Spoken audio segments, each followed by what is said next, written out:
Yeah, another bingo, another bingo. Oh my god.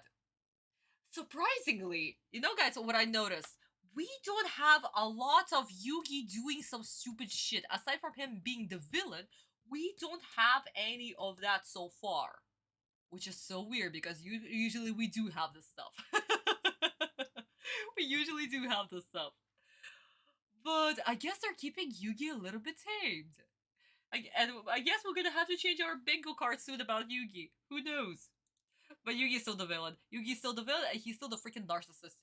I'll die on this hill. 4Kids, thank you so much for making the main character a freaking narcissist. And not even Autumn. Autumn is useless. Oh my god. Don't jinx it. No, Vista. Oh my god, now you made me a little bit worried. Now that I think about it, now you made me a little bit worried. It's possible that I could have jinxed it. Obelisk Life and Raw always fascinated and amazed when they appeared in duel. Yes. Oh my god.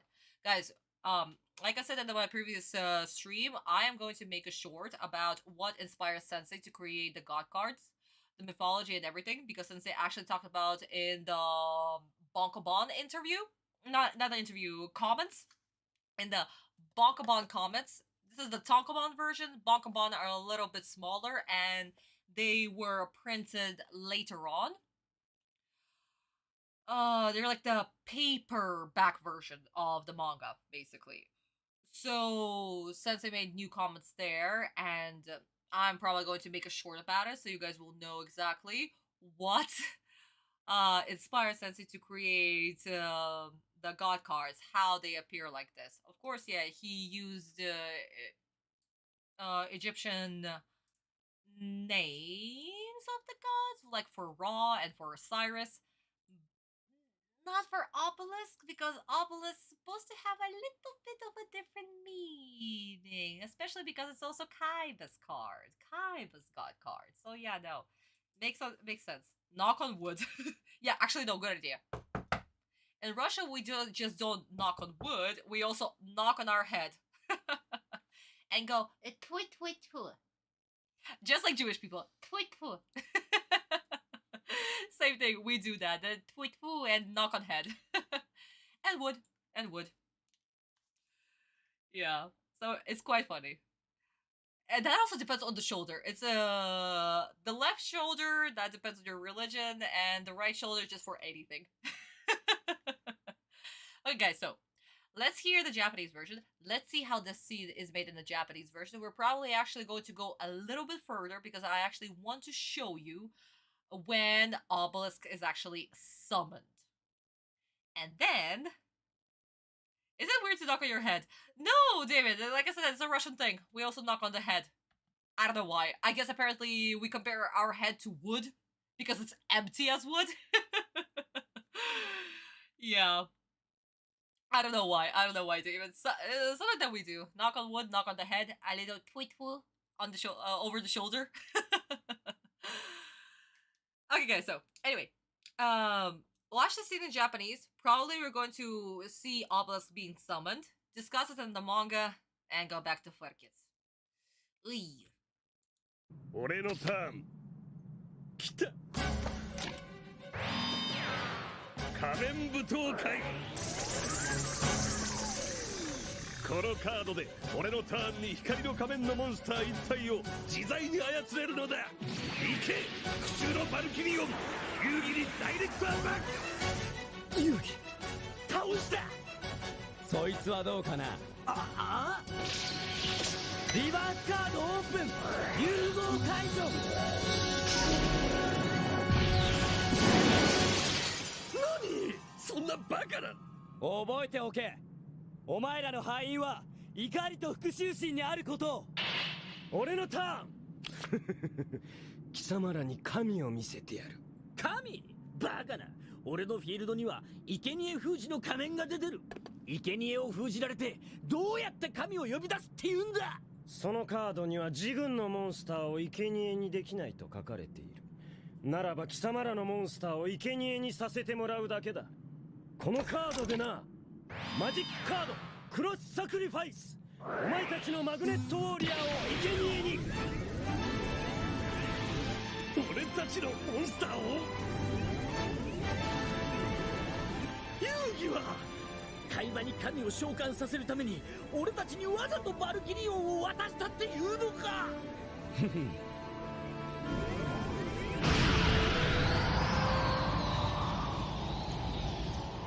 神を降臨せよ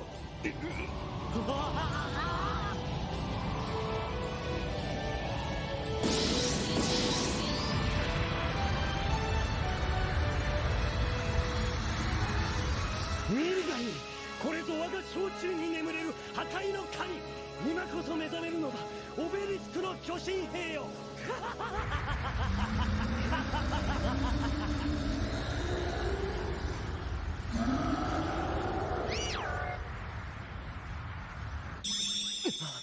海馬瀬と神のカードは使う人間を選ぶというのにこの男はPerfection. Oh, perfection. Oh my god. Oh my god. Absolute gorgeousness. Ah. Hell no. Guys, hell no. Gorgeous. Gorgeous. This is how, guys, this is how you create a scene. This is how you create a scene. The score in the background. The feeling. The power. A Kaiba being an asshole. Oh, this is beautiful. Gorgeous. We feel the power of the god, how he assembles, how his opponents literally tremble in their boots. It's... This is how you create and write a scene. Guys, seriously. This is how it's supposed to be done. If you make a tiny little mistake of adding unnecessary dialogue, of random explanation, of making sure that the kids do not turn off the TV. Yeah. This is how you lose your audience. This is absolutely how you lose your audience, my darlings. So please, please, do not make these mistakes. Seriously. Don't be 4Kids. Do not make these mistakes, okay? Absolutely not. Oh my goodness. Guys, let me read your comments real quick. I just seen Valkyria's face with... Yeah, it had the Remnant's mask, of course. Until it attacked with the Remnant's mask. And then once they separated, the mask got destroyed. It's finding that Valkyria is a fusion monster this episode, but the later appearance is actually an effect monster.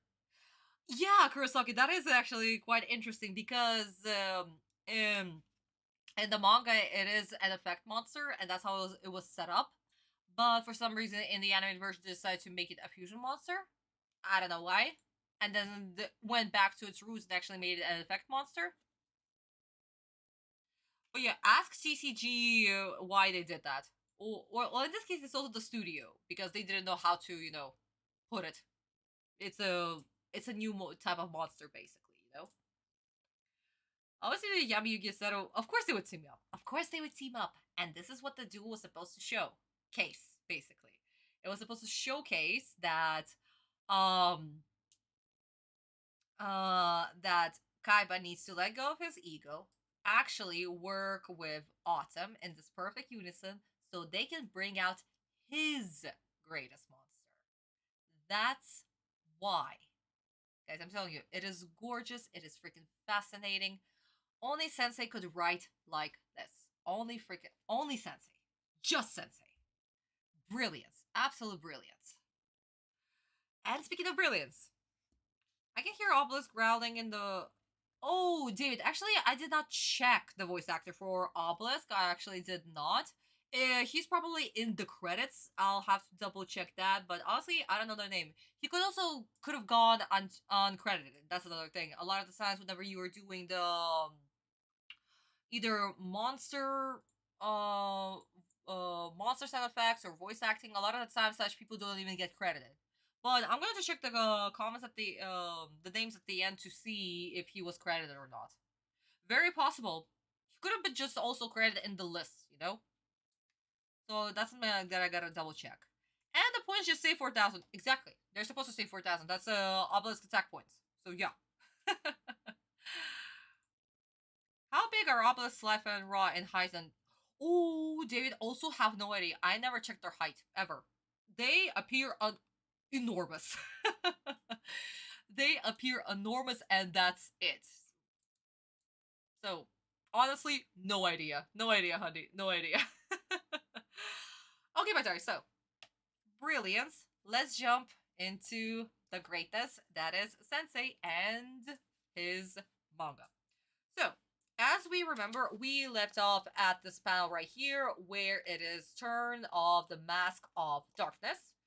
We flip the page and immediately Mask of Darkness attacks Yugi. Autumn. There is no mumbo jumbo of I activate discard to take control of my partner's monster so I can attack. There is none of that. Just there. Done. That's it. No unnecessary extra details. And Autumn is prepared. Basically, the Mask of Sun. What does he say, Kita? Yatsuda. He's done. He's gonna be defeated. He's destroyed. And Autumn with his iconic freaking line. Soitsu dou kana? Do you really think so? Is this it? Yeah, no. He was prepared. He was absolutely prepared. Because again, Autumn using his own monster as a decoy. And his previous turn, before he asked Kaiba whether he wants him to attack with Valkyrian or not, set up his face down card. Diffusion. He knew what to do in case he got attacked.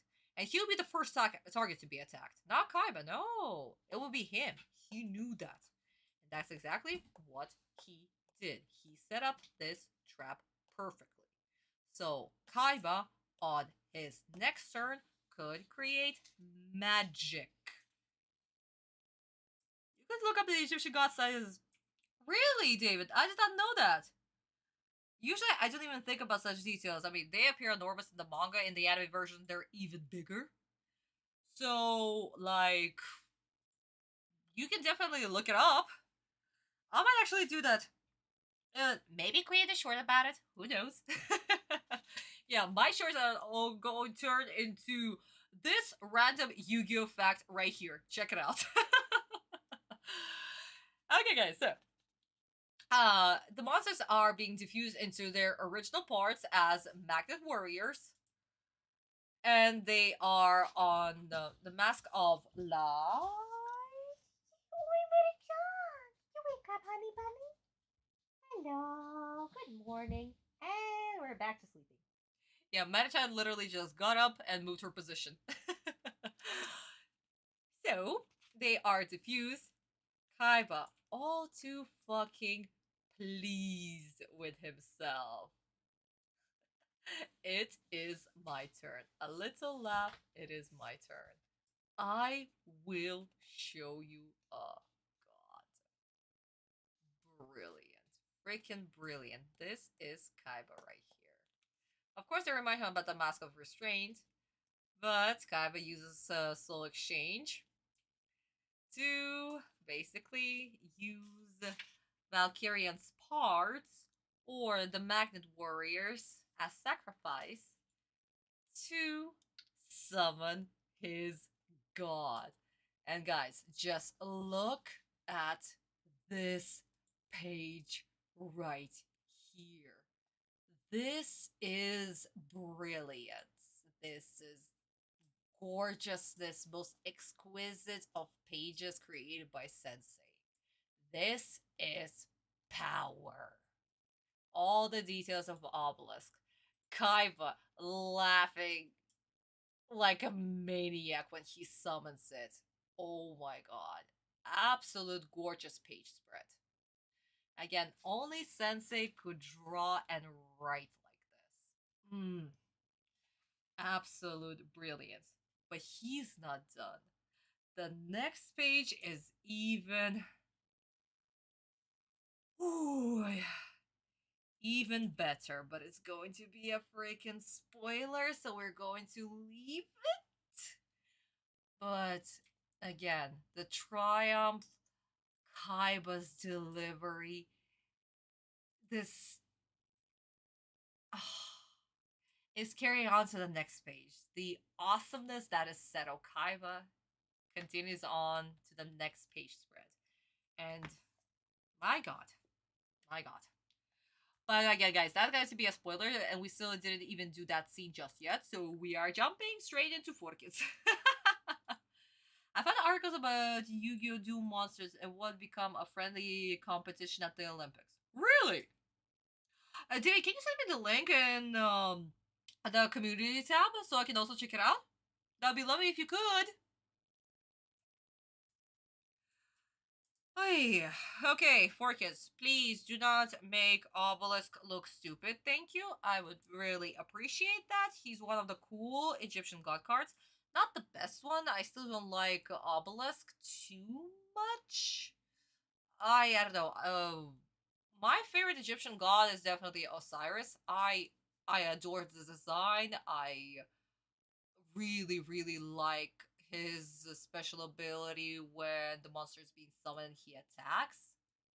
It's really cool. I enjoy that, as well as the whole attack system thing of Osiris. I don't know. And again, this is also the very first god card that we see. Oh, thank you, David. Mwah! Thank you, honey. I'll check it out then. Thank you. I'll have to also approve your comment first before I even can check it out. YouTube thing. Never send links or whatever because, you know, scams and stuff. So, yeah.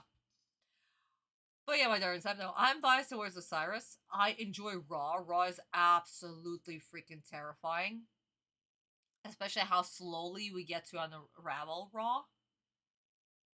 And, I don't know, Obelisk for me, it's not the most interesting god card. But this is also showing Kaiba's brilliance, his immense strength. And then when we get to see him again in Dark Side of Dimension, oh my god, not to mention this, it's also the redesign of Obelisk, when Sensei redesigned Obelisk with the Pharaoh's crown. Oh. Yeah, guys, I'm sorry. I'm biased. I'm very biased. I'm very biased in my statements. I keep on repeating all of this. Every single stream, I keep on saying that I'm biased. What can I do? Yes, Osiris is the best god card. Yes, Kurosaki, you know exactly what I'm talking about. Osiris is freaking amazing. Okay, guys, I stalled long enough. Let's continue with Forkits. Please. Let the Godhead Impacto be freaking brilliant, okay? It's payback time for kidnapping Mokuba. So prepare to feel a force like no other. And now, it's time. Obelisk, attack Umbra's life points directly.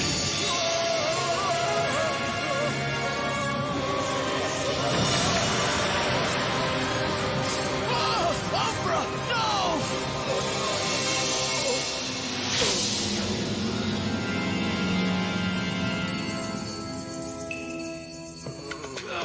Hey, Umbra, are you all right? He's fine for now, but thanks to my Egyptian god card, his life points don't look so good. It seems like you've fallen victim to your own trap, rare hunters. When my life point counter reaches 0, I'll plunge into the Shadow Realm!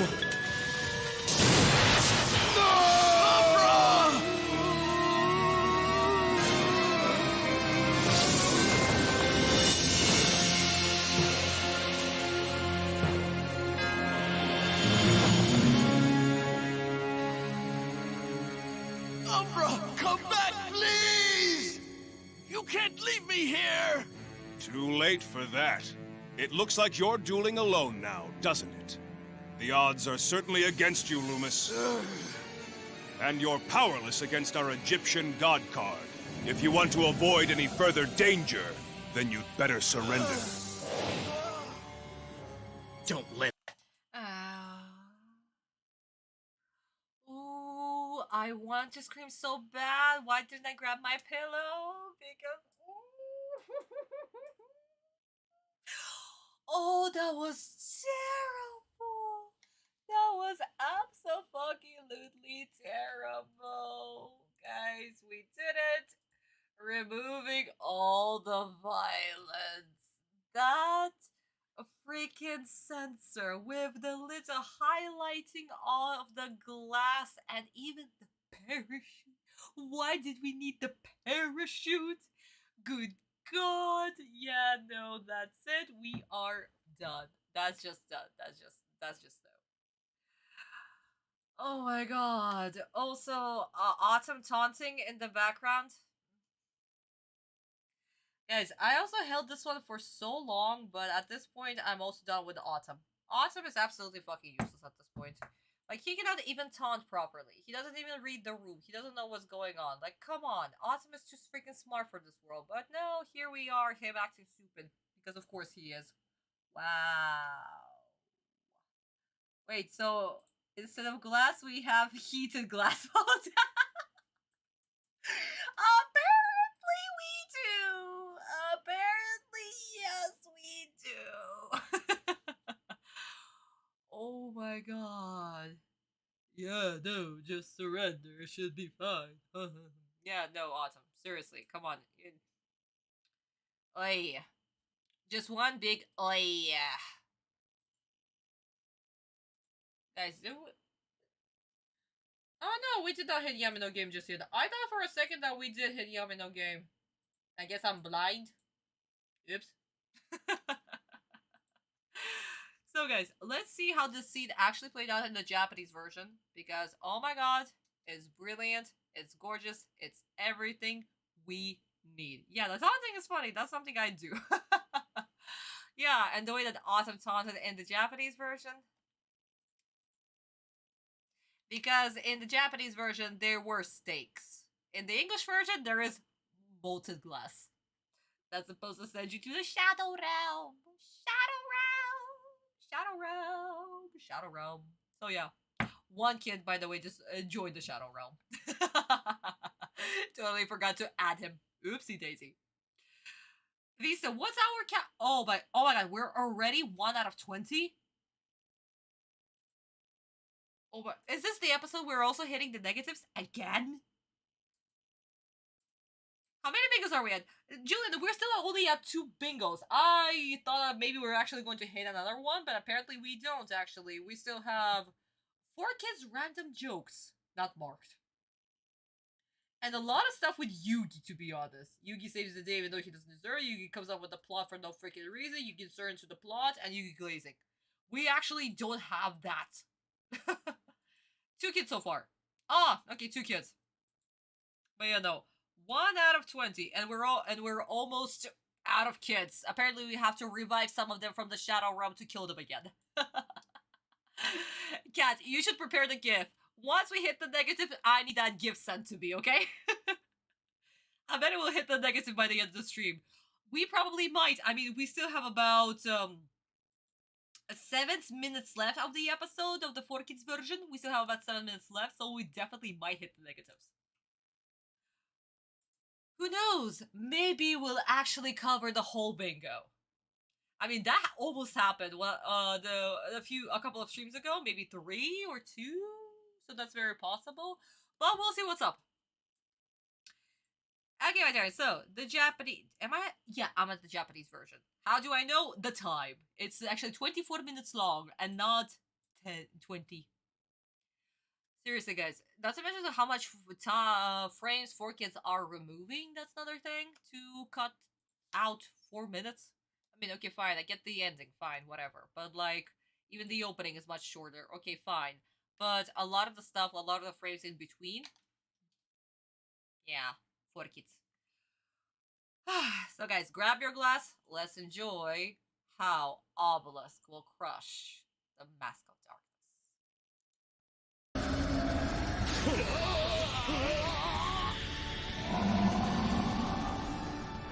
白雑魚どもゴッドハンドクラッシャー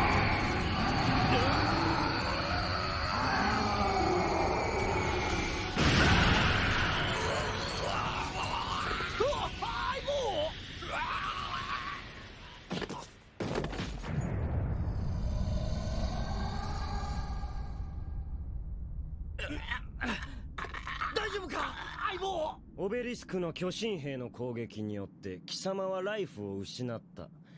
自らが仕掛けた装置の罠で吹き飛ぶがいい。俺の爆破装置のライフカウンターがゼロに。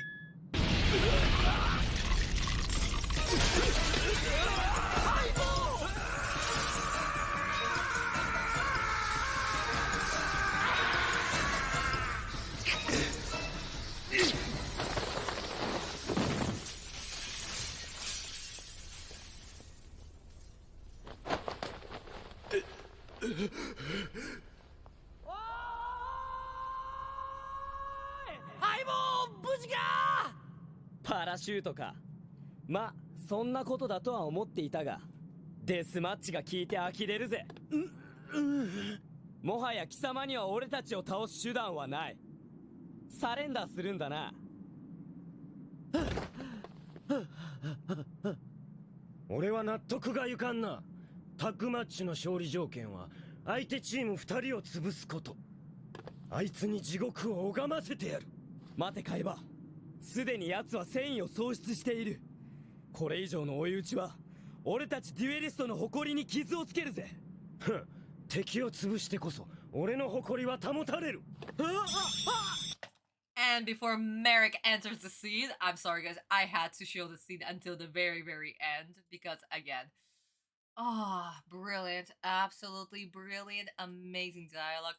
Kaiba literally laughing, oh, you're about to die, bitch.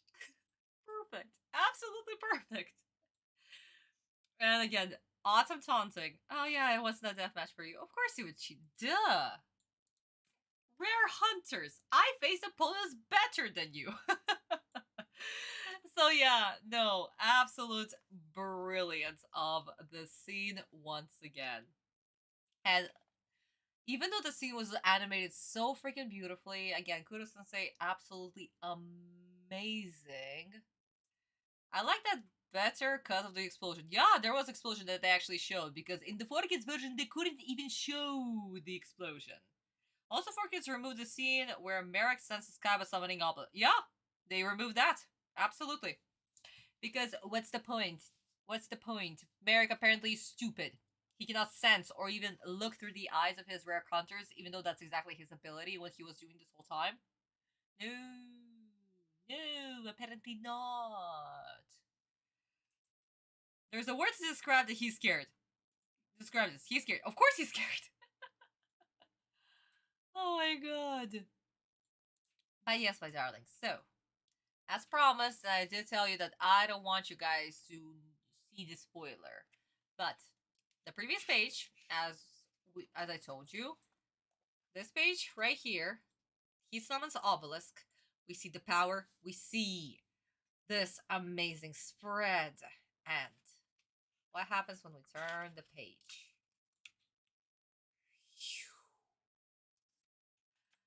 Look at the brilliance of this spread. The power of the God card. And he's actually, in the manga, he's literally crashing Mask of Darkness. Like the little... Not the power, not the beam or whatever. This is just kapow. Beautiful. Absolutely gorgeous. And this is where we end. This is where the chapter ends. And we're jumping into the next chapter where we have a little recap and we actually see the god literally punching into the Mask of Darkness. A huge kapow. Gorgeous, absolutely gorgeous, and Kaiba the freaking maniac in the background. And we also get this frame. Guys, do we see how big freaking the obelisk is? He is enormous. Compared to the building below, wow. And yes, the dialogue continues on. So, Mask of Darkness is on the floor. Kaiba is literally laughing that Mask of Darkness is about to die. His laugh points reach 0. The panic. We flip the page again and rip. He crashes. We have the explosion. We have him falling, screaming, activating the parachute, and Autumn literally taunting Yeah, some death match it is. Haha. I knew you would pull something like that. Give it up. You're not going to win against us. I mean, they literally have a god card on their side of the field. Of course, they're not going to win.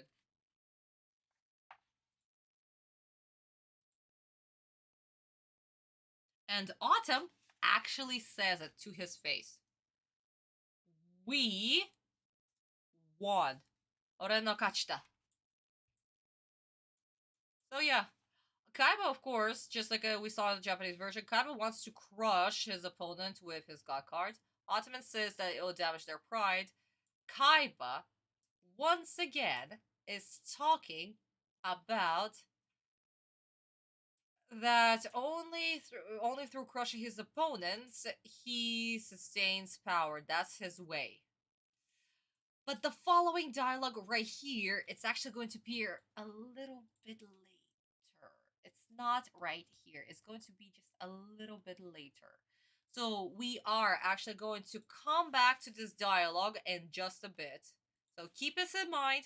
Kaiba says some very brilliant stuff, actually. Very brilliant stuff that it even makes Autumn think.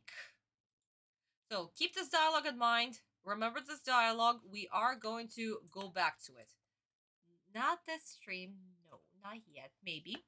I think it's in the next episode. This dialogue is going to be in the next episode in the helicopter. But I could be mistaken. I think. But I think it is in the helicopter. We're going to have to see and find out. But anyway, my darling. So, absolutely gorgeous spread. Sensei, once again, absolutely brilliant, and a dialogue that we need to keep in mind, okay? I need a drink. Every time we have to go back to 4Kids, I feel like crying. I honestly feel like crying. It's like torture. I have to endure the stupidity of 4Kids. Guys, 2 seconds. Okay, I'm fine. I'm fine. Oh my god, seriously, guys. Maybe in the future I'll definitely need to soundproof my ceiling or something. Because, like, if I cannot continue screaming during these live streams, I'm going to lose my mind. I usually do not contain my emotions. I literally have them flooding. Like a freaking dam flooding out of me, you know? Okay, guys. Actually, no, before I turn on the 4Kids version, let me read Dave's comments real quick. Just like last time when both Loomis and Umbra were stuck by Obelisk double-faced fist, there had been a scene where Umbra ended up in the Shadow Realm in the English version. I'd be shocked. Apparently not, there isn't. Obelisk 2, Loomis and Umbra 0. Well, technically, it's Mask of Darkness, and that's it. You can hear Obelisk snarling. Yeah, in the Japanese version, the Obelisk is actually making a lot of growling, grunting noises. Which 4Kids version apparently lacked? Meri-chan, what are you eating right there? What is going on? Meri-chan, what's in your mouth, Bubba? What's in your mouth, hon?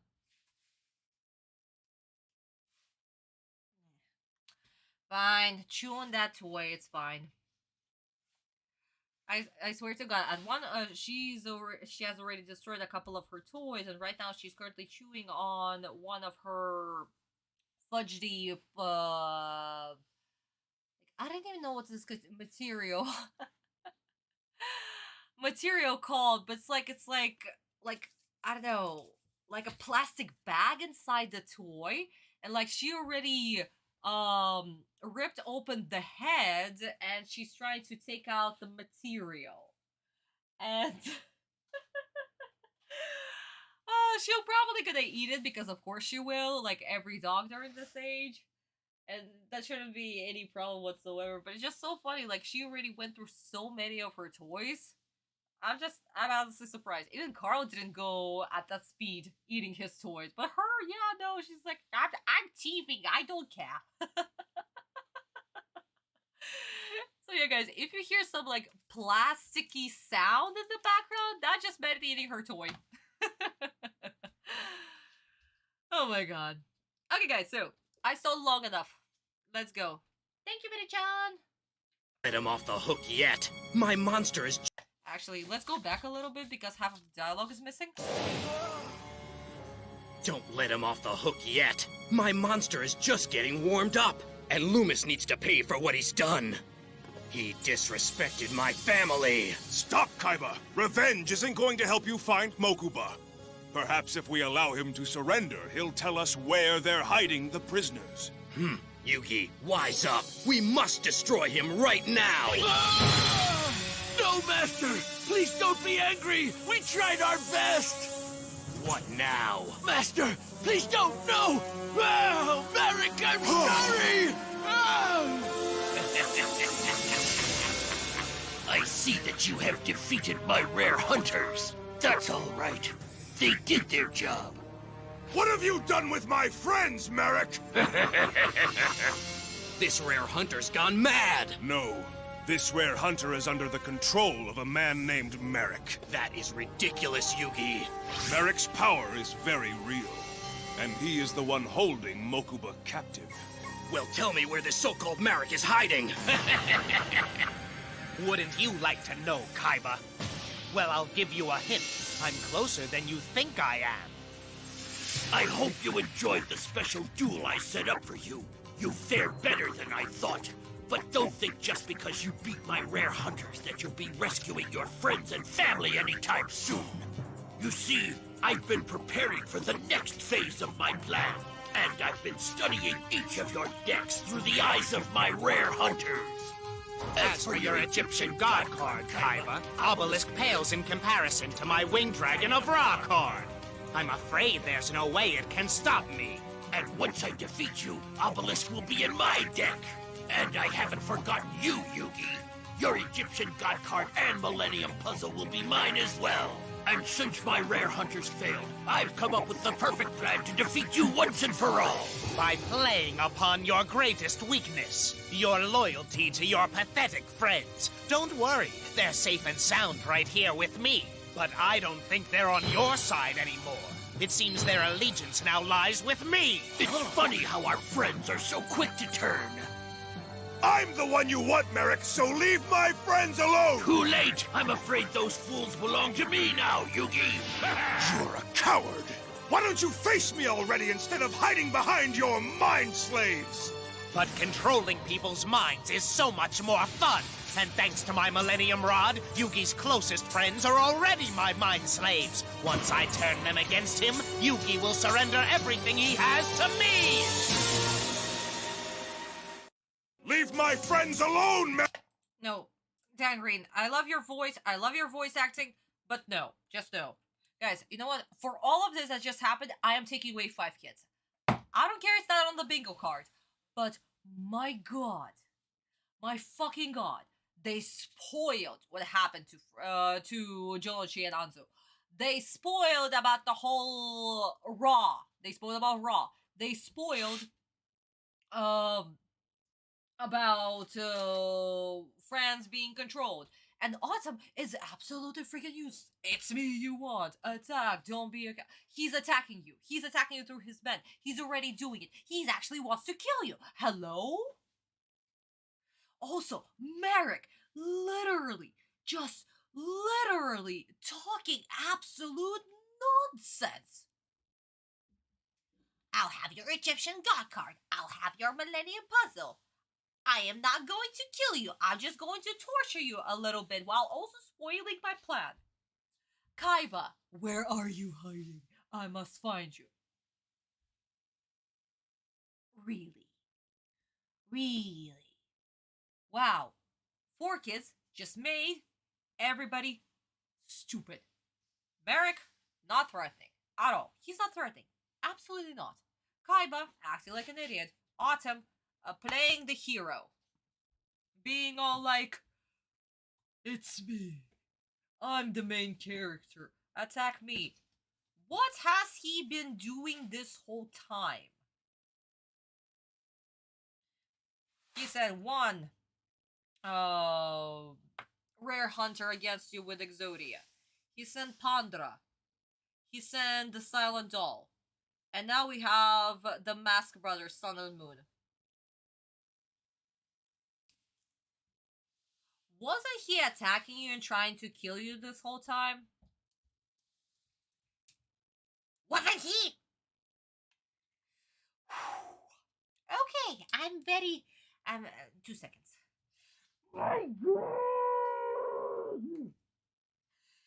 I'm fine. I'm absolute... 2 seconds.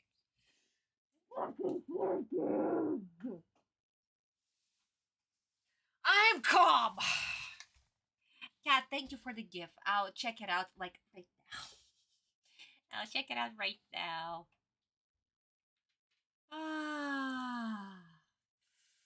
It's fine. It's fine.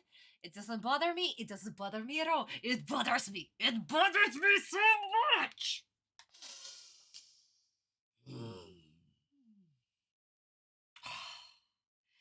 It bothers me too much. Okay.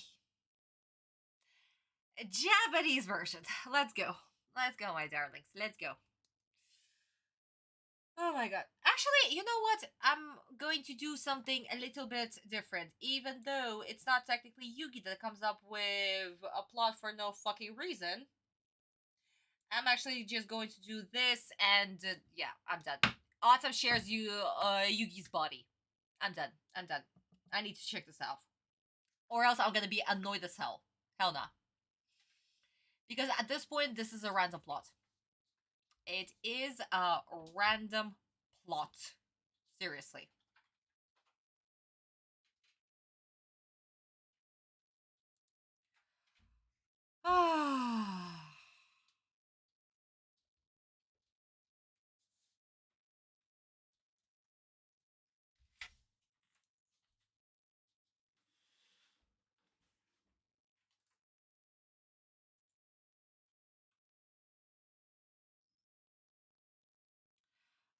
Vista, can you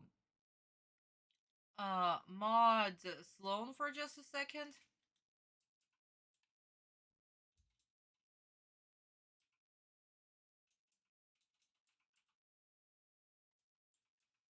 Put her in timeout.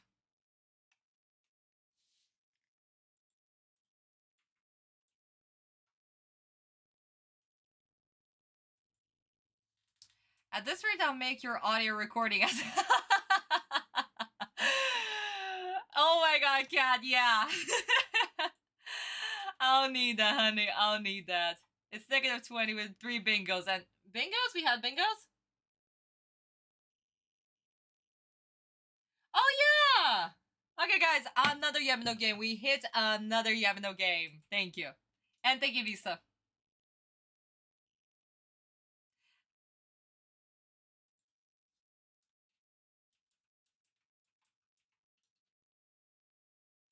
This is explicitly for the stream. Okay, Cat, thanks.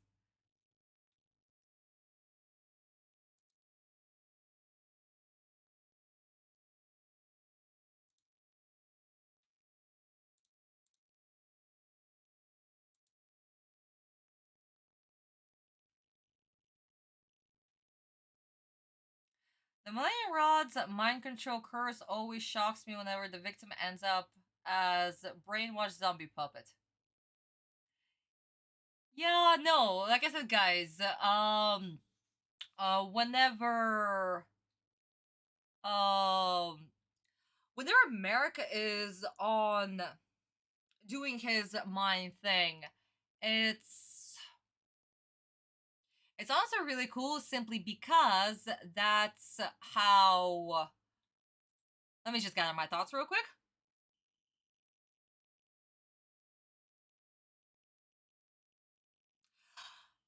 Whenever America's on screen, whenever he is using his powers, basically, it's really, really interesting how it's done. Again, guys, in the previous stream, we talked about how Sensei got inspiration for Merrick. As we've seen in the comments in this very volume, in volume 22, he explained how he got the idea for Merrick.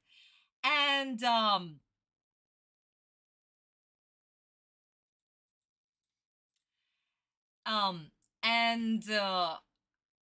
in a way, that's exactly how his editors are doing it, you know? That's exactly how his editors are doing it. Basically just invading his space.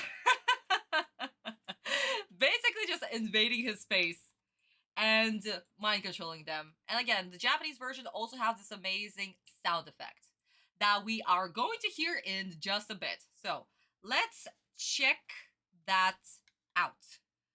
Let me just do one more thing right here. And let's go. Let's check out the Japanese version.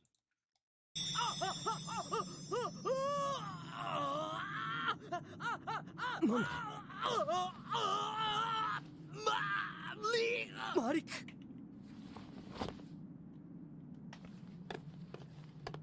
見届けたよ、オベリスク。神の力を。強い強い。マリック、隠れてないで出てこい。人格が変わった。ああ、今奴は別の人格に操られているんだ。バカな、一体誰に？グールズの総帥マリック。3枚目の神のカードを持つ男だ。ラーの翼神竜の持ち主。よろしく、海馬くん。マリック、このバトルシティで俺が狙う2人目の標的。そうそう、ここまで僕の手下どものデュエルに付き合ってくれたことには礼を言うよ。おかげで随分時間も稼げた。僕の計画も全て順調に進んでいるよ。まずレアハンターの視点から君たちのデッキ構成はほぼ把握した。君たちは僕のデッキに勝つことはできないだろう。さらに言えば僕の持つラーの力は君たちのカードをさらに上回る力を秘めている。史上最強を誇るカードさ。ラーの力が俺のオベリスクをも上回るだと。そしてもう一つの計画、それは遊戯、お前との3000年を超えた戦い。お前の死をもってでしか終わらせることのできない墓守の一族の復讐だ。その復讐劇の幕を下ろすためにこの世で最も残酷な舞台を用意しておいた。お前の仲間の役者たちはすでにお待ちかねだよ。主役のお前が舞台に上がるのをね。仲間、城之内くんたちのことか。マリック、貴様城之内くんたちに何をしたんだ。今度の人形劇は見応えがありそうだよ。人形劇、まさかみんなをグールズのレアハンターたちのように操り人形に。そう、お前の仲間はすでに僕の手駒さ。さあ遊戯、仲間のもとに来い。そして死の舞台で城之内と戦うがいい。マリック、貴様。俺の弟は木馬はどうした。戦いには勝った。約束通り木馬を返してもらおう。約束？返す？貴様。海馬、今のそいつはマリクに操られているだけの人形だ。せめても無駄だ。Okay, guys, let's stop right here. Otherwise, we're also going to finish this scene as well, because once again, the dialogue is brilliant, but this is a dialogue that is a little bit too different from the original, the manga. So, let's immediately jump into this one right here.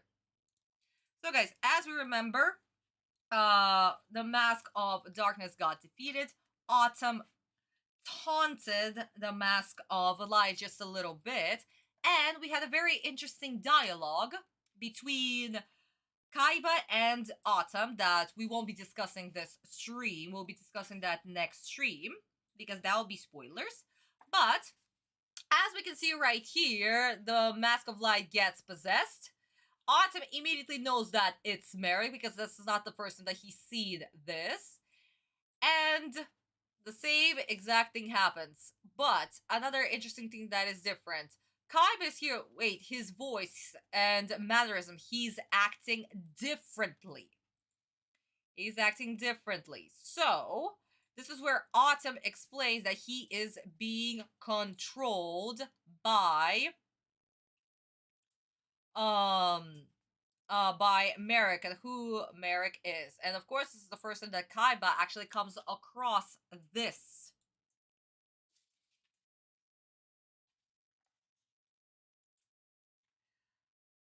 So, Merrick once again has the exact same dialogue of taunting his friends, how he wants to get his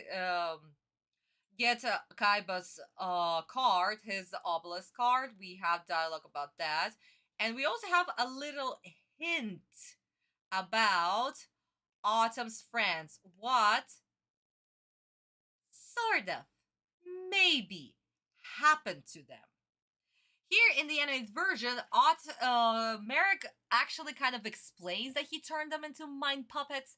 In the manga version, he hinted at it. Hinted.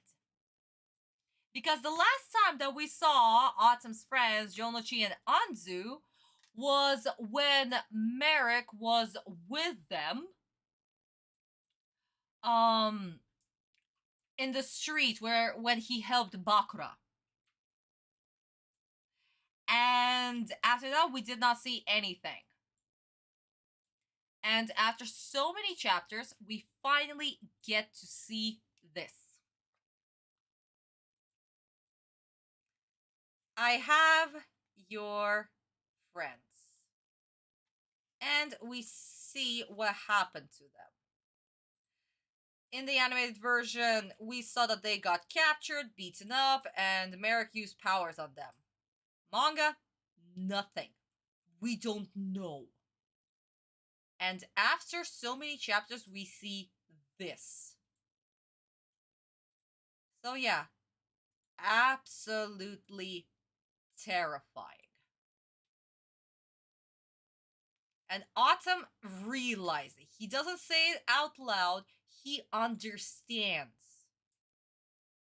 what happened.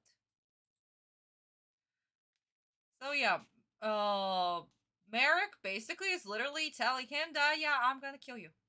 I'm going to kill you. Go and do Jonochi in the arena of death, basically. But he doesn't say it out loud. That's another thing. He doesn't actually say it out loud. That's just his inner thought.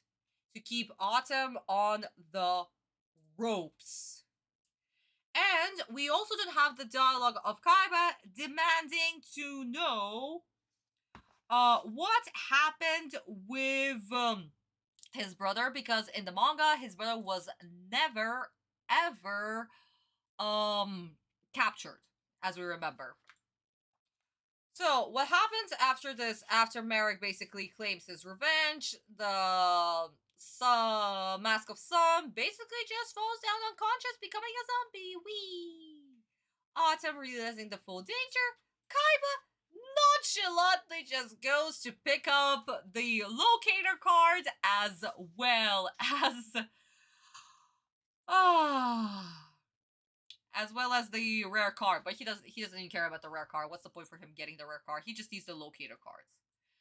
And Kaiba's next dialogue between him and Autumn is also quite interesting, but we'll get to it once we'll get to it. But first we need to see it in the Japanese version this episode. So. Four kids, you're gonna butcher all of this, aren't you? With Kaiba demanding to know where his brother is. Woo! Because, after all, throughout the whole episode, that's exactly what Kaiba demanded. Where is my brother? You do not do this to my brother. I need to find my brother. Oh my god. Hey guys, we are officially down to our skull. Let's see if I'm going to finish it in the next 4 minutes. 4 minutes of the episode. But yeah guys, the next, actually, after this scene right here, there's also going to be a little filler because we need to pan out the runtime. But And let's see how 4Kids will play into that, because probably there's going to be 4Kids random jokes. That was horrifying when Yami heard the shocking news that Taya and Joey ended up as mind slaves. Yeah, obviously.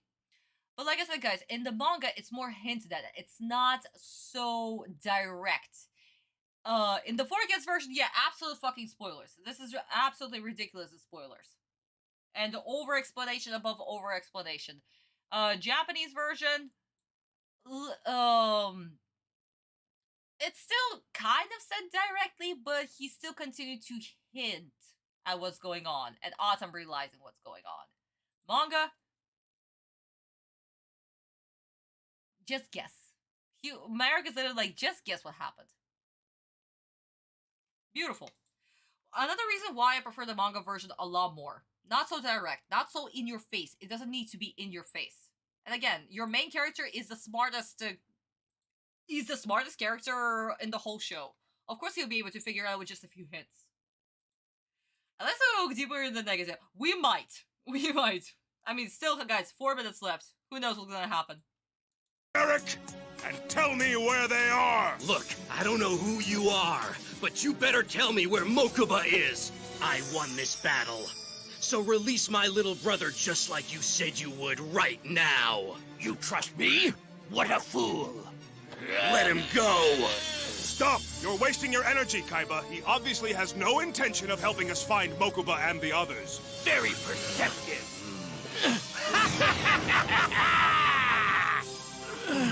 He's gone. All right, then we're going to have to track them down on our own, Kaiba. Maybe your satellite system can help. Look, Yugi, first things first. I think this rare hunter owes us something.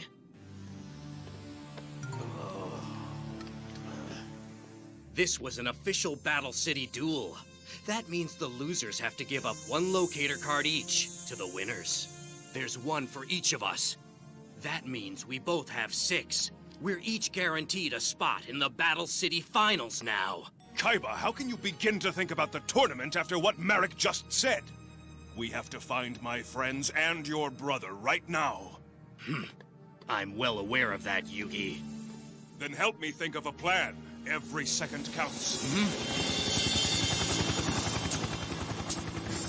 Isn't that one of your helicopters, Kaiba? It's me, Seto! It's Mokuba! He escaped! Tell me, are you all right? But I had to leave Taya behind. Is Taya okay? And what about Joey and Tristan? Well, I'm not so sure about Joey or Tristan. But up until she helped me escape from the rare hunters, Taya was doing all right. We gotta go back there. Get in the chopper now. Sounds like your friend Taya saved Mokuba's life, and as much as I hate getting involved, I hate owing someone a favor even more. Thank you.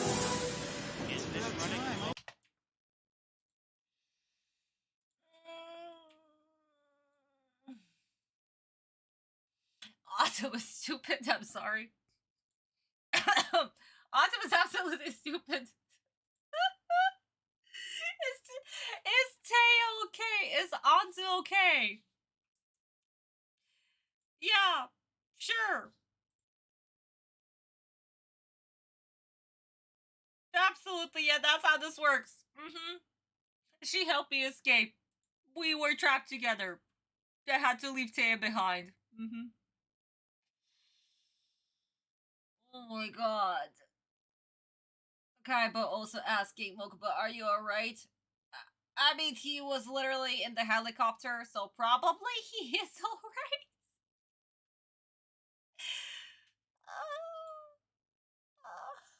Oh my god. You know what, guys? Just for that sheer stupidity of both Kaiba and Autumn, one kid decided to, you know, join the Shadow Realm. Oh, my poor, beautiful brain. You know, guys, what's worse? When AI can write a better script than this. That's That's amazing. That's absolutely amazing. And this was written by actual humans. You know, back when they adapted the show.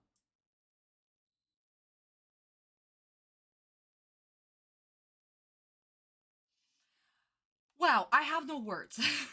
Guys, I'm sorry. I'm absolutely lost on words. Oh my god. Just a no. One huge no. Just no. I'm done. Still better than AI? Ali, actually, I might disagree. AI would write better script than this. Sees that your brother is okay, is on a helicopter. Mokuba, are you alright? I was kidnapped with Taya. We were separated. I had to leave her behind. She's still being kidnapped. Is she okay? Where is the logic? Where is the freaking logic? Oh my god. I mean, Anza chose. Actually, yes, girls. Like, now that you mentioned, she did. She was like, "Oh, I'll stay here and continue being the captive in the Forkins version." So yeah, no, technically, Mokuba didn't even leave her behind. Yeah, that's worse. Yeah, no, wow. Sheer stupidity. This whole scene was sheer stupidity. I would put it as 4 kids random jokes, but it's not even a joke. It was supposed to be a serious scene. Like, what the hell is this? That literally sounds like a first draft. It does. It absolutely. Wow, I even lost my voice for a second there. Wow. It does. It absolutely does. Oh my god. How could whoever were the staff that were like, you know, localizing the episode, how didn't they actually look at the previous episode, look at the previous script and actually, you know, write the points or remember the points that they've already written and you know, make the dialogue make sense instead of asking stupid questions? Anyways, at the harbor with the duel with the anchor and the crate, it should have been Taya. Her deck with Raigeki. Really? No, David, I'm not sure. Because no, Ata was supposed to do Joshi. No, no, no, no, no, no, no. It can't be Anzu at all. Absolutely not. Absolutely not. Because again, Sensa would not write a duel where Anzu was in play because Joshi and Ata made a promise to each other that they are going to duel in this tournament. They're going to duel with Duelist Pride. So they needed to have a duel where Joji is being controlled by Merrick, where he is literally forsaking the duelist spirit, basically. So Anzu wasn't supposed to be dueling. Anzu is there, basically. I don't know, damsel in distress, whatever you want to call it. In the manga, it's a little bit different. She's under the crate. She is supposed to bite on poison, basically. The poisonous pill. The spoilers ahead. But this was to mirror how their duel was supposed to happen. Not like this, you know?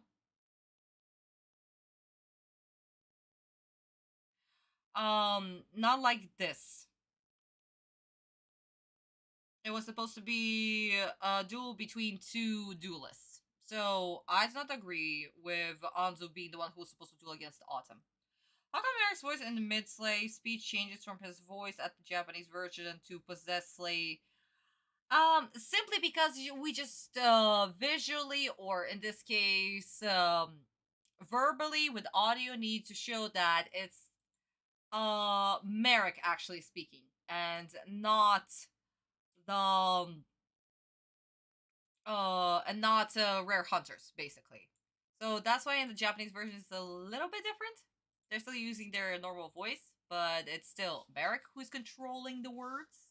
So visual wise, media wise, that's what they want to show, and not the whole 4 kids version of you know, like a voice over of Merrick's voice on top of the Rare Hunter's voice. It's not needed. Can you imagine if there have been changed arrangement where Taya had dueled Yami and Joey trapped? I would have loved to see what happens.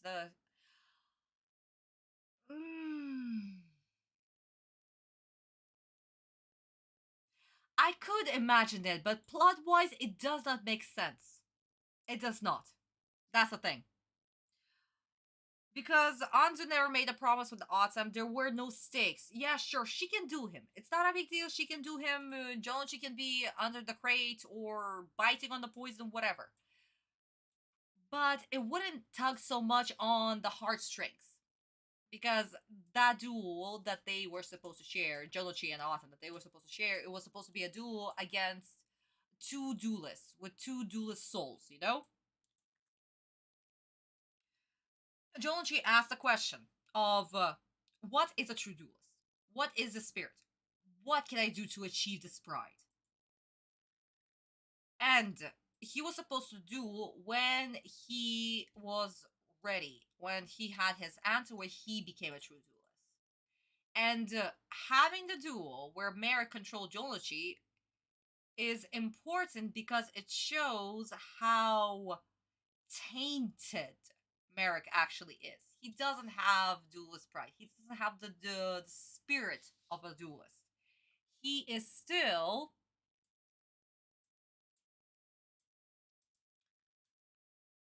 how to explain this? Like, let me gather my thoughts. He's not a true duelist. He's still using manipulation. He's cunning. He was using illegal cards.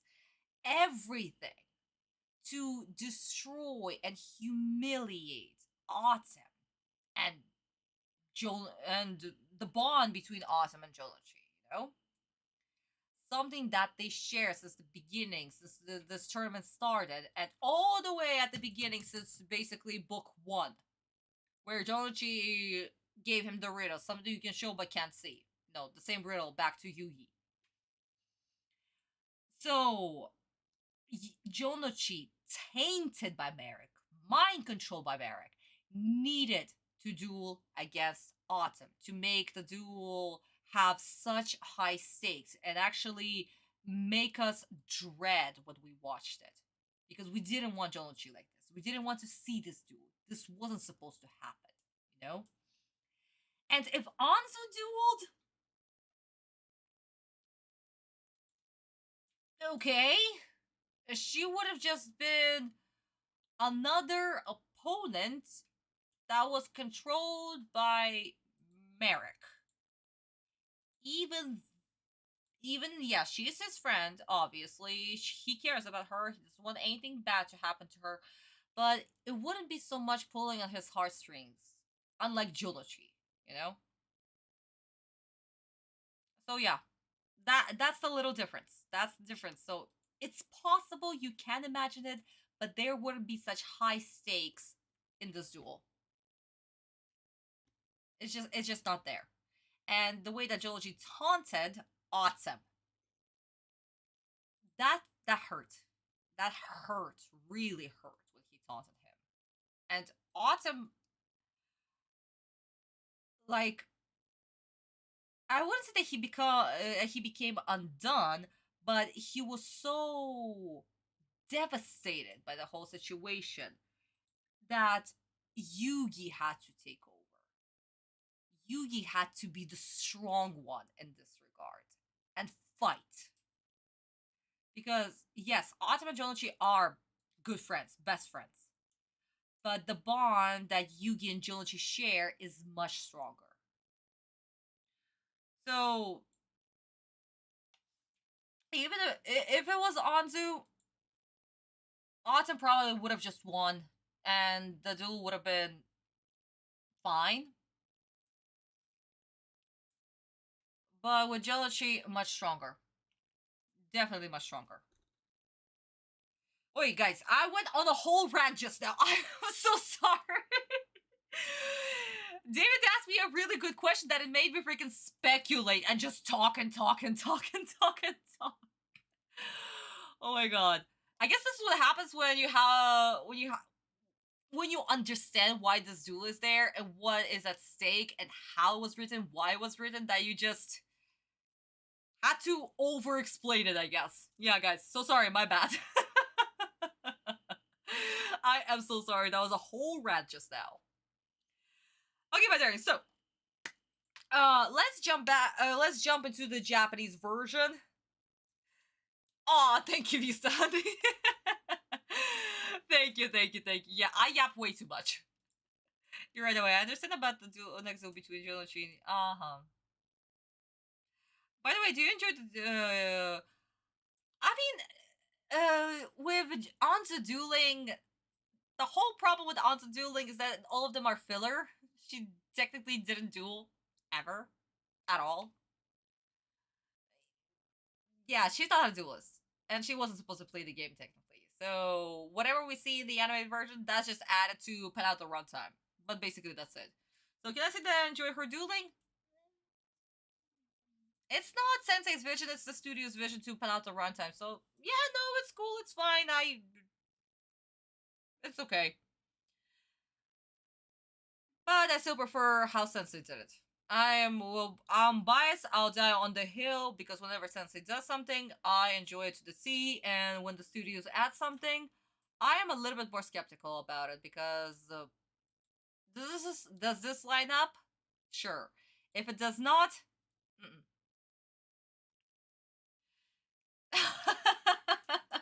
Thank you, Kurosaki, honey. Thank you so much. Oh my god, guys. I don't know how you listen to me because I don't know when to stop. I guess, like I said, guys, a teacher in me does not die. I'll continue lecturing.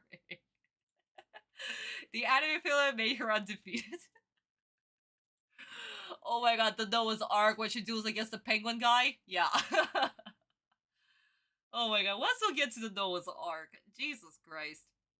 I wonder how 4Kids did it and how they justified it. But in the animated version, it kind of made sense, but also did not. And you also have to take it with a grain of salt. So yeah.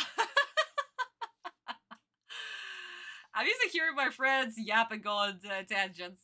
Oh my god. Thank you, Ali. Thank you, honey. Yeah, guys, I'm a yapper. I'm also a teacher. I give lectures. It's a problem. It's a curse. Give me a reason to yap about it and explain. Yeah, I'll continue. I don't know when to stop. Oh my god. Yes, David, the penguin guy, Crump, or whatever his English name is. Honestly, I don't remember. Crump sounds familiar because I think that's what Little Karibo called him. Probably that is his English name. But yeah, the penguin guy. Penguins. Penguins.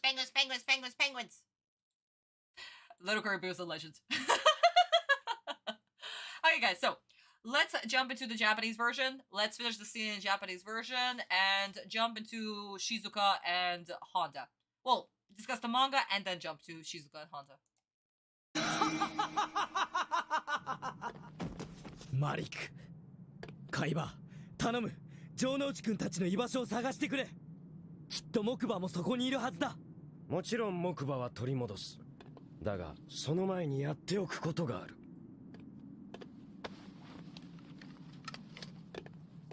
遊戯、こいつを受け取れ。今のデュエルでグールズどもから勝ち取ったパズルカードだ。互いに1枚ずつ。これで貴様も俺も6枚。バトルシティ決勝戦出場を果たす権利を得たわけだ。海馬、俺がたどり着かなきゃならないのは決勝の舞台じゃない。危険にさらされている仲間の待つ場所なんだ。仲間の待つ場所か。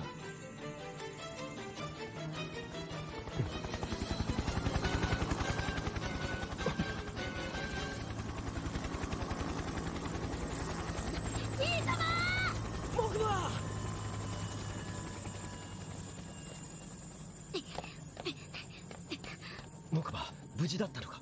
うん、アンズが助けてくれたんだ。アンズは無事なのか。城之内くんや本田くんは。ごめん、アンズ以外のことはわからない。それに後で倉庫へ駆けつけた時はもう誰もいなかったんだ。ヘリに乗れ、遊戯。お前の仲間に木馬が救われたようだ。借りを作ったままにしておくのは俺の主義ではないからな。海馬。 So, a little bit different, and no stupid questions asked. Oh my freaking god. Also, guys, let me just take down my logo real quick. Where is it? There. Once again, the text is being removed. All the hiragana, katakana, and kanji being absolutely removed because, of course, 4Kids hates text. Even English text. But this is not a sin at this point. This is a given. Just giving you guys a little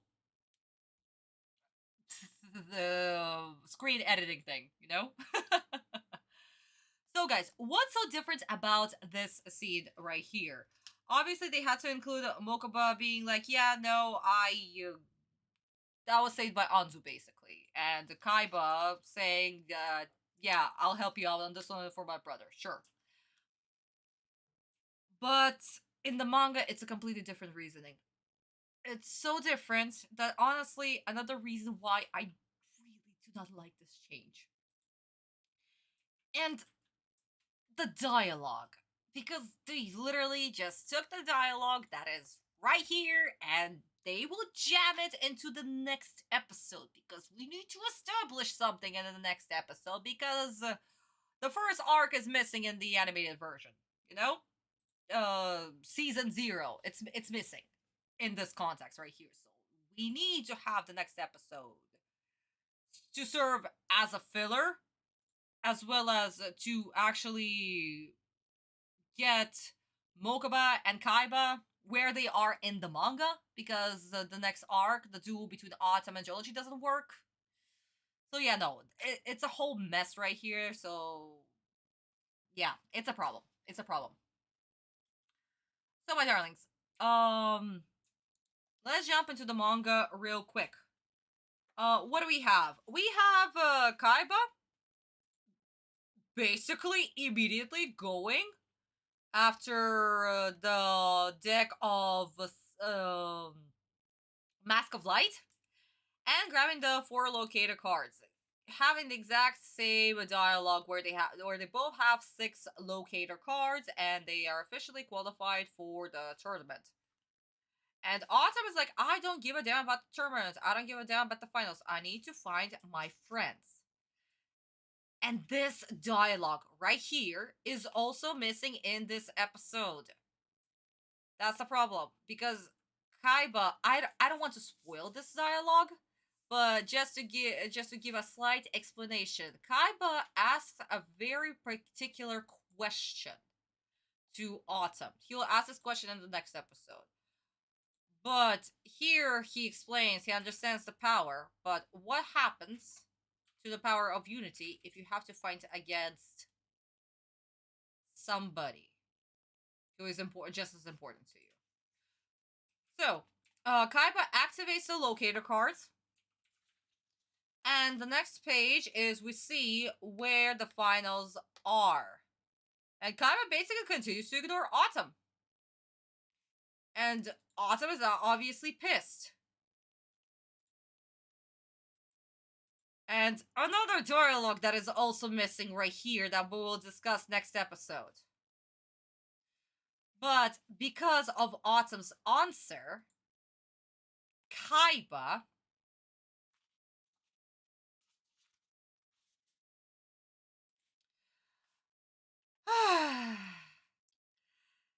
Kaiba without telling, Autumn actually already had the helicopter coming their way with Mokuba. And Mokuba screaming, I found them, I know where they are. Autumn is, of course, very happy. And they get on the helicopter where Kaiba basically leads Autumn to his friends. Yeah. And this is where the chapter ends. And this is where we're actually going to, not touch manga anymore. I decided to wrap it up right here because, like I said, guys, a lot of the dialogue that happened at the skyscraper, it's gonna be in the next episode. That's why, guys, I told you to remember it. Because Kaiba, in this regard, understanding the power of unity, asks Autumn a very, very interesting questions. Very interesting questions. About what he's going to do. What will happen? Do you have the answer? Just, guys, again, giving you hints because I don't want to spoil it.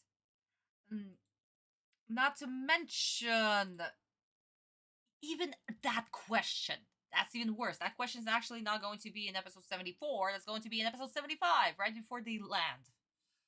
Ugh. Yeah, that's why I have the problem with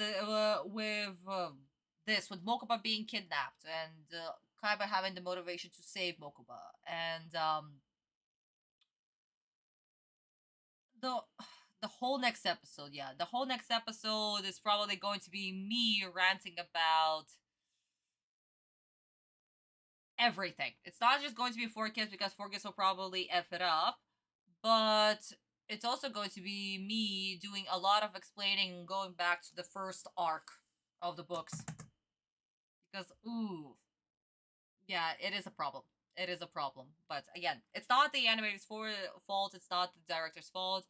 Since they decided to literally start a show with duel between Autumn and Kaiba during the Def T arc without setting up the Def T and all the previous chapters and antagonists and everything that happened, you know?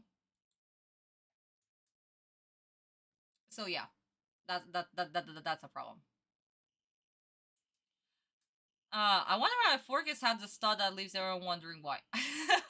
You should. I have no idea, honey.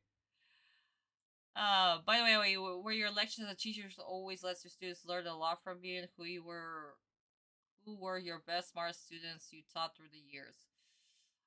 David, well, yeah, no, I have problems with lectures simply because like I said, guys, I like to yap. I like to explain, over-explain, and make sure that my students understand everything that I'm talking about. Because I was an English teacher, I, of course, had to explain how English works and how it's different from Russian, and go into the detail about it, how it's actually used compared to Russian, how this or that grammar rule is not in Russian, and what's the mindset behind it, you know, that sort of thing. I always went into details about all of this.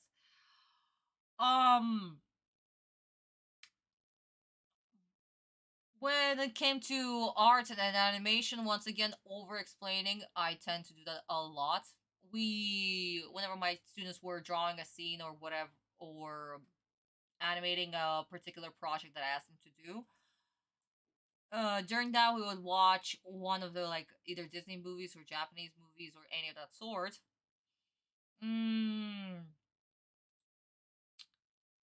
I would actually teach them and explain to them why the scene was written and how it made it work and what it did to the character. What's the character development? So we just didn't watch anything just for fun. We actually dived deep into every single scene to see how the character, you know, grows up, how he's developed. What happened if we remove this or that scene, other things. Like I said, guys, I go into very details when it comes to script writing and just storyboarding overall. Yeah, I go nuts about it. Maybe that's another reason why I dive so deep into Sensei's writing, because like I said, guys, absolutely brilliant man. He knew exactly what he was doing. It's not just simple duels, it's everything. Everything is there, and everything has a purpose, and it leads into something more deeper. And the deeper we read, the deeper we go. During the final arc, we get all the answers and everything comes with a perfect conclusion. Maybe not exactly perfect, because Sensei had a little bit of a different intention how he wanted the things to end. Like with Autumn and Kaiba, well, technically Seto, pre-Seto, how their story was supposed to end there, and Akhenaten. Yeah, it was a little bit different. Once we get to season 5, we're gonna talk about this, and Sensei also mentioned it in the Bakabon version, the paperback version. So yeah, my darlings, it's quite interesting. Very good that way. When I was the Soviet Union, my parents learned to speak English at their final education years. Then they met a few Americans and British tourists as they tested their English. Oh, that's nice. Yeah, guys, whenever you're learning a language, you have to talk to native speakers. Otherwise, you won't be able to learn how to speak, I would say, or have the courage to speak. It's why I would urge my students to, get a pen pal online or anywhere so they could actually communicate. And now we have technology where we can just talk basically online, have video calls and stuff, and just communicate with each other. Like one of my friends that I practice Japanese with as much as I can. He practices his English, I practice my Japanese. Yeah, it kind of urges me to speak a little bit. And again, my Japanese is non-existent. Like, until I will be able to understand politicians, I will call my Japanese non-existent. Or until I'll move to the country for like a year or 3 and actually speak on a daily basis. Otherwise, yeah, no. I don't even consider my Japanese a level. I don't even consider my English a level. I lost a lot of my English abilities and actually, speaking more coherently because I live in Russia and I have to communicate in Russian 24/7. But yeah, it's good to actually practice the language, your target language, the one that you're learning, with somebody who's a native. I thought that it paid off and now they know English sense. Good, David. Exactly what I'm talking about right here. Guys, if you're learning another language, do find somebody that you can talk online, either like a video call or just a regular call, either through a messenger or whatever, that you will be able to practice your talking language. Otherwise, no. Just no. You'll learn the grammar, you'll learn the rules, but you'll be silent. And listening, speaking, the most important thing. Everything else will come later because textbook language it's ridiculous. You should see English textbooks, like how English is taught in Russia. Oh my god. Oy. I literally whenever I was teaching English, I would throw the book out the window simply because it's like, no. My students won't be able to speak at all if they learn by this textbook. So I would always print out extra materials for my students or just grab pages from Oxford books. Or Cambridge. But yeah, my darlings, again, on another tangent. I went on another tangent because, once again, we are lecturing. Okay, guys, so let's slowly wrap up this live stream with 2 more scenes. I believe we have not Jonichi, Honda and Shizuka scene right here, and then we'll have another scene where Autumn and Kaiba get on the chopper. So let's jump into that. Do this scene, then the last one, and I believe we're done for today.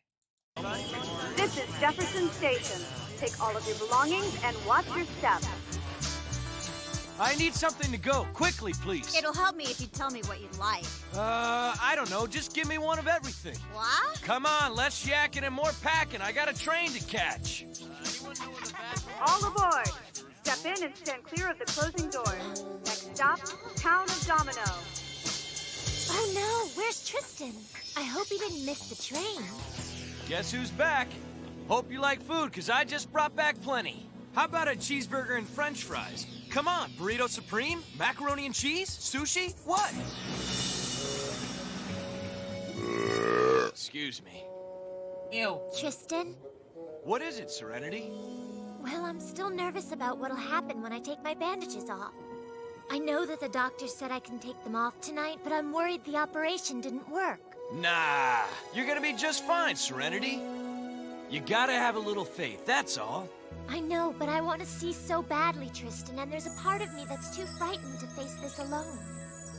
I bet you think I'm just acting like a scared little baby, huh? Come on, we all get scared sometimes, but if you think about it, the things that seem to freak us out the most are usually no big deal at all, Serenity.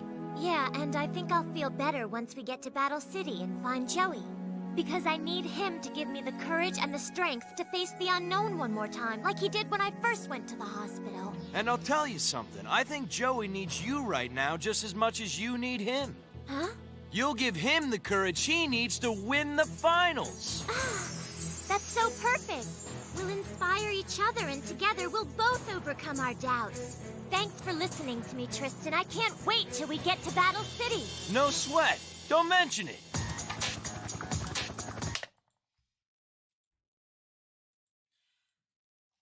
Just this. Done. Did we need random food jokes? Did we need the loud ass burping? I am so sorry, but I have a lot of guy friends who don't burp in each other's faces, especially in front of the girl that they like. In front of the girl that they like, they are shy and don't, I don't know, make extra noise at all. Appear as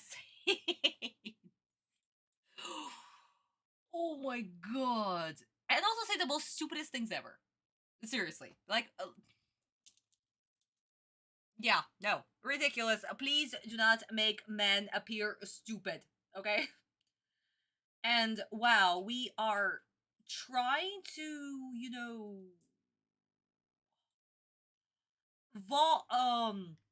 merge the Japanese plot, the original plot, with the English plot, and once again making this giant Olivier mess. By Olivier, I mean a Russian salad that is filled with everything and stuffed with mayonnaise. Oh my god. Yeah, no, just done. Another kid bites the dust. And we hit bingo. Actually, no, 2 bingo. Yeah, Lisa, thank you. We hit 2 bingos. 6 bingos. Amazing. And once again, nothing that has to do with Yugi. That is unbelievable. Oh my god. You know what, guys? This next episode is actually going to be about autumn. I'm actually going to keep these little ones right here because probably there's going to be a lot of Yugi glazing. Because of course there will be. Oh my god, but yeah, no, this scene, absolute nonsense. Once again, just random jokes because, yay, we have Honda. We can make random jokes. Oh my god. But yes, guys, we're not jumping into the manga because, like I explained before, this scene is a filler. It's there to pad out the runtime. That's it. And also to show that Honda is taking Shizuka to Domino. Even though in the previous episode we literally saw him take her to Domino, but apparently we need to have another scene of that. Sure. The fact that Honda's English voice is Yusei Furo eats me at times, because I imagine Yusei actually saying these kinds of lines. Really? Huh. Okay, you know what? That's hilarious. Because Yusei is such a cool freaking character, and for him to actually have Honda's voice? Oi. Kurosaki, you know what? You could actually edit a video and have Honda's voice actor say these ridiculous lines while it's actually Yusei that's talking, you know, doing the mouth flaps and stuff. You haven't missed a massive bingo result again. Ah, thank you. Thank you, honey. Thank you. Yeah, apparently we hit 6. But we still didn't fill up the whole thing. Like, I still remember when we had like a 1 or 2 boxes still open. So yeah. After your sister had the eye operation, what was her emotion before she removed the band when she could see with her improved vision?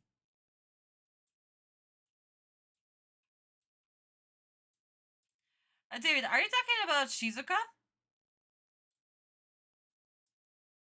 Because I'm not sure.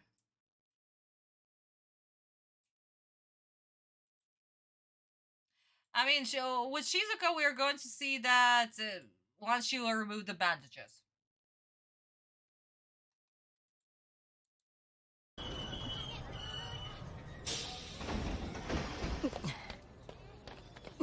Oba-chan, 弁当。はい、どれがいいですか？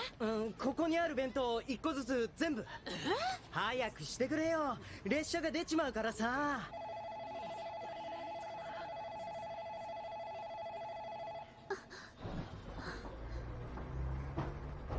本田さんまさか乗り遅れたんじゃ。お待たせ。危うく乗り遅れるところだったぜ。静香ちゃん何食べる？幕の内サンドイッチ、寿司にうなぎ、なんでもあるぜ。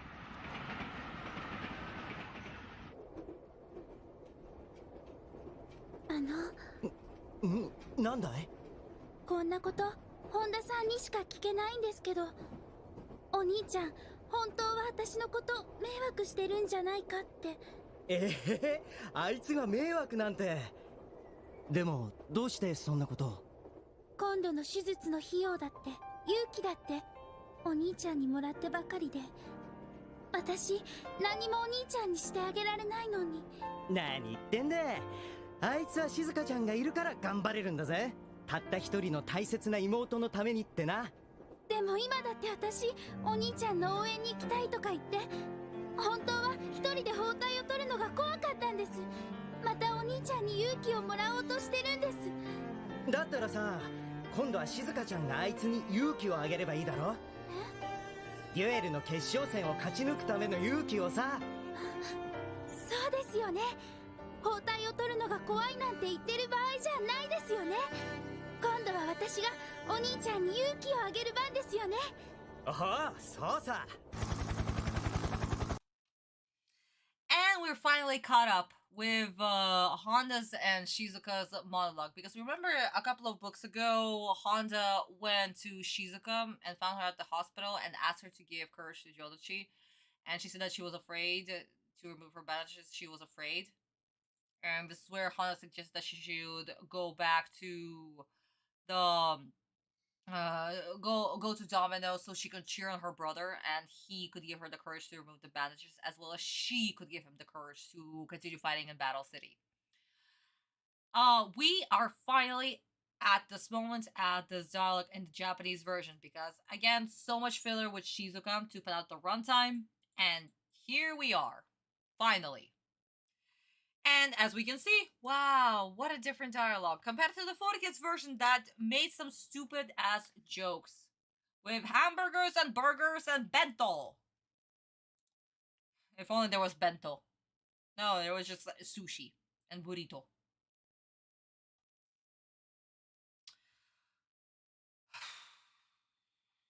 So yeah. Okay guys, so the final scene of this episode is Kaiba and Autumn getting on the helicopter. So let's wrap up this. Guys, just 2 seconds. Oh, Shizuka. Okay. But yeah, David, we're going to talk about it once Shizuka will remove her bandages, which will be in a few episodes. I heard a phone ring on the train which indicates the coming departure. Was it from a recording on the Japanese train? Maybe, David. I don't know the details about it. They probably just recorded it and made it sound like it was like coming from a speaker or something. That's kind of easy to do. Just having the voice actor read the lines and then just add the staticky effect. And with the whole do sound. The less that, more packing could have been taken the wrong way. Yeah. I mean, the packages already indicate that there's no way that a burger is going to fit into a little bento box. Duh? Ay. So, okay, guys. Let's wrap this up real quick. We have, like, about, I don't know, 30 seconds left. And watch the Japanese version of the scene and be done, because I am sick of 4Kids. Is our satellite tracking system working? Yes, I'm picking up a weak signal from Joey's dual disc. It's coming from the same spot where those rare hunters were keeping me and Taya. We should be there in about 15 minutes. I'm sorry. You said that you checked the warehouse and you found nobody, and now it's coming from the exact same spot. And apparently they're there. Continuity error? Who double checks the script? I'm sorry. Who double checks the script? Hello? Joey and Taya better be okay. Hang in there, guys. We're on our way to save you. I did not Yugi at the end to say anything, okay? Jesus Christ. Yugi inserted into the plot for no fucking reason. Where is it? Yes, there you go. Done. Actually, that made me pissed. Who double checks the script? I swear to God, who freaking double checks the script to write these nonsense lines, okay? You literally have a 30-second scene and you still make a freaking error. How?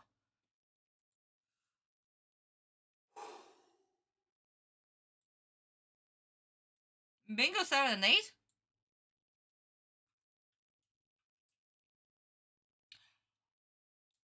Oh, yeah. Yeah, Visa, thank you. We hit Yamino game number 7 and 8. Unbelievable. Guys, once again, we almost filled the whole freaking board just now. Almost. We are still 2 spaces away from actually having a 100% bingo filled in card. Who knows? Maybe the next episode will be the one to do me in. Though, episode 52 is still the one that I despised the most. Getting a negative 26 out of 20. So yeah, Kvorkis will have to do a very huge job to actually be worse than that episode. Okay guys, so let's watch the Japanese version real quick. And see how this scene was supposed to play out instead of the random ass dialogue. 木馬、まだキャッチできないか。見つけた。城之内のデュエルディスクの信号はドミノフ島方向から出ているぜ。ドミノフ島。いつかみんなと一緒にデュエリストキングダムへ向かった場所か。無事でいてくれ。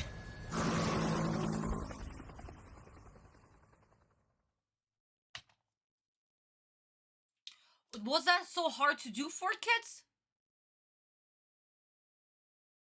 Because the warehouse where they were kept maybe was in a little bit of a different location, and now they're at they're going to Domino Pier, and Domino Pier actually have a huge significance to Autumn and to Jonichi. That's why Merrick specifically chose Domino Pier.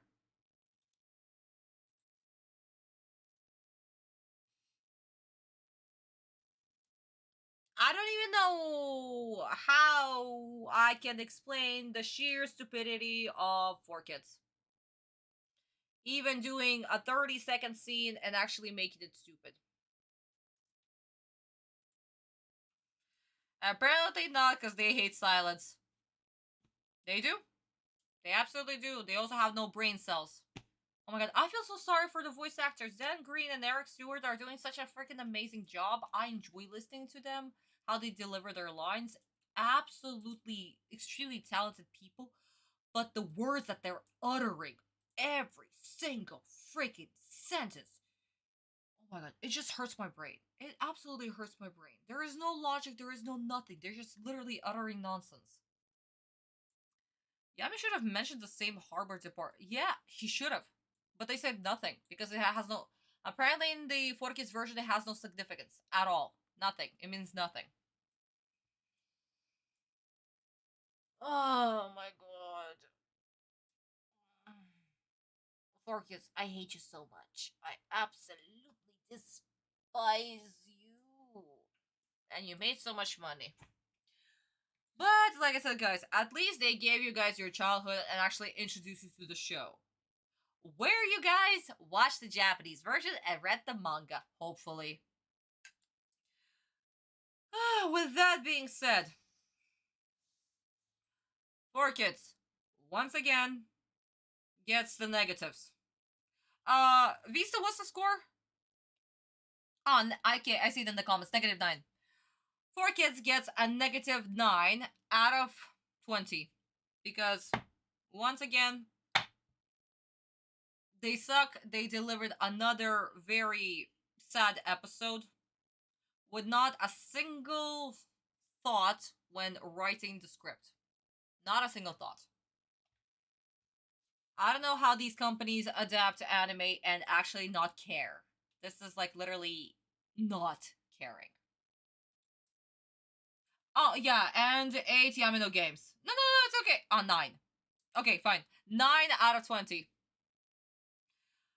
But anyway, yeah, no. Not a single care in the world. I I just don't understand, how can you adapt any material and just don't care? Like, I don't know. Whenever I translate something, it doesn't matter what's the language, I want to understand everything that has to do with what's going on.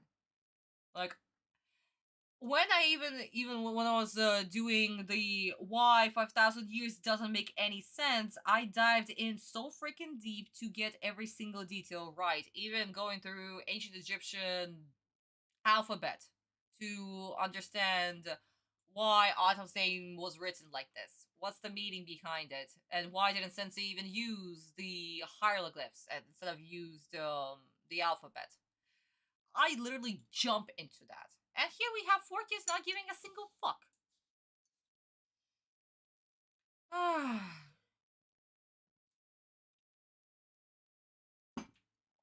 Leo Bingo, I mean, David, I'm not sure. Like I said, guys, this is every single time, this is random. Sometimes it might get, sometimes we fill half of it, other times we fill almost, I don't know, 4/5 of it. Who knows what's gonna happen, but so far we never actually filled all of it and had a full blackout. But there's always the next episode. We still have about...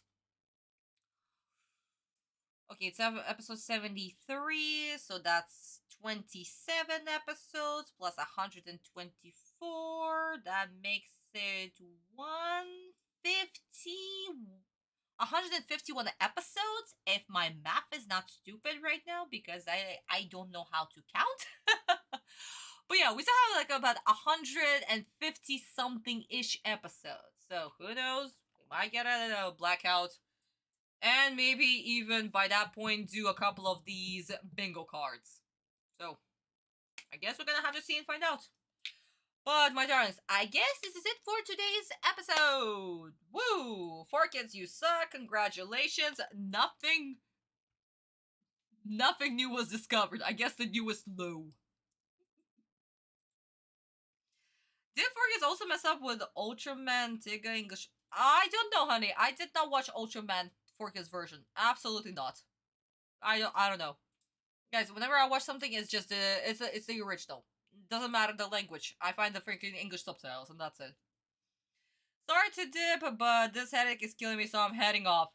Okay, Cat, no problem. I'm about to wrap up the stream anyway, so it's okay. How did you learn to speak English? Oh, honey, I lived in America for 5 years, so that's why I'm able to speak English. But most of my life, I mostly lived in Russia, basically.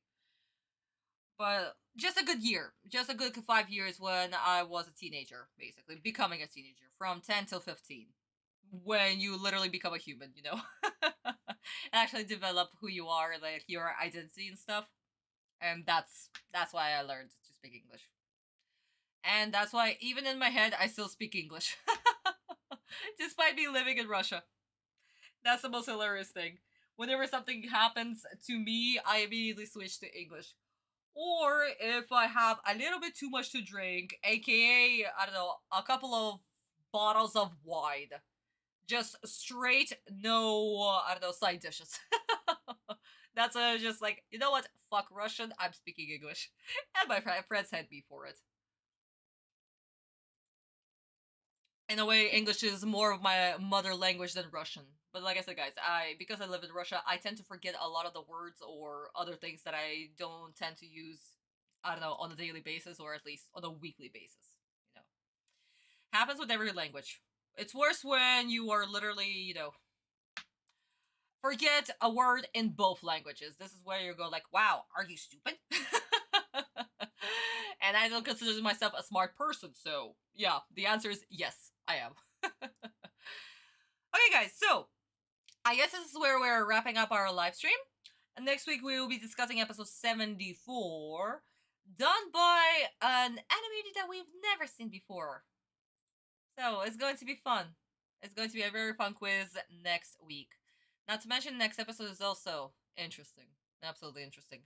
But that's gonna be for next week. But for now, my darlings, if you still haven't liked this video, literally sticking with me for almost 4 hours, please do like this video. If you haven't subscribed and you just stumbled upon my channel, hello, hello, hello. I stream at 4Kids 3 times a month. And as always, my darlings, if you want to see more Yu-Gi-Oh! GCC stuff, the QR code is right here to lead to my Boosty page. Once again, shout out to Fallen, to Vista, and to Nox for being my public subscribers. Thank you so much for making Yu-Gi-Oh! GCC work. You guys are legends. Absolute legends. I love you so, so, so much. I hope you enjoyed the first page of Chapter 2 of Volume 3. Yes, guys, it is the recap episode. And remember what I told you and kept on telling you about the recap episodes. So it's going to be fun. It's going to be fun, but that's going to be for next week. So, my darlings, links to Boosty right here in the description and as well as in the pinned comment. So please do go and check it out. No problem, David. No problem. Also, Visa, thank you so much for giving me a shout out to my Boosty page as well. Okay, my darlings, I love you also so much. Have a good night or good morning wherever you are. I'll see you all next week. Huge, big kisses. Mwah, mwah, mwah. Good night, my darlings. Bye-bye.